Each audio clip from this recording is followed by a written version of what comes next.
এই দেখুন দর্শকরা, এই যে এত ভেজিস নিয়ে ভাজাভাজি করছি, কি বানাবো দেখতেই পাবেন। চলো তোমাদের আরেকটা টিপস দেখিয়ে দিচ্ছি। এই যে এই জিনিসটাকে মানে এর মধ্যে আলু দিয়েছি, ঠিক আছে? তো এটাকে আরো গাঢ় করার জন্য, মানে যাতে বেসটা ভালো হয়, সেই জন্য এই দেখো পাউরুটি, ব্রাউন ব্রেড এইভাবে খুঁড়ে খুঁড়ে এটা দিয়ে দিয়েছি, যাতে জল যাতে না কাটে কোনোভাবে, ঠিক আছে? স্টাফিংটা রেডি হয়ে গেছে, ঠিক আছে? এই দেখো চপগুলোকে গড়েছি, ঠিক আছে? তো যখন ভাজবো তখন দেখাবো।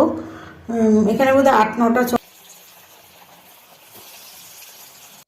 তো দেখতেই পাচ্ছ চপগুলো গোল্ডেন ব্রাউন করে আমার ভাজা হয়ে গেছে, এবার তুলে নেবো, ঠিক আছে? 2 পিঠ মানে আর কি ভেজে নিয়েছি। তো দেখো এই যে চপগুলো এবার ভেঙে দেখাবো তোমাদের যে কিরকমটা কি হয়েছে। দেখো কত সুন্দর হয়েছে, দেখেছো কিরকম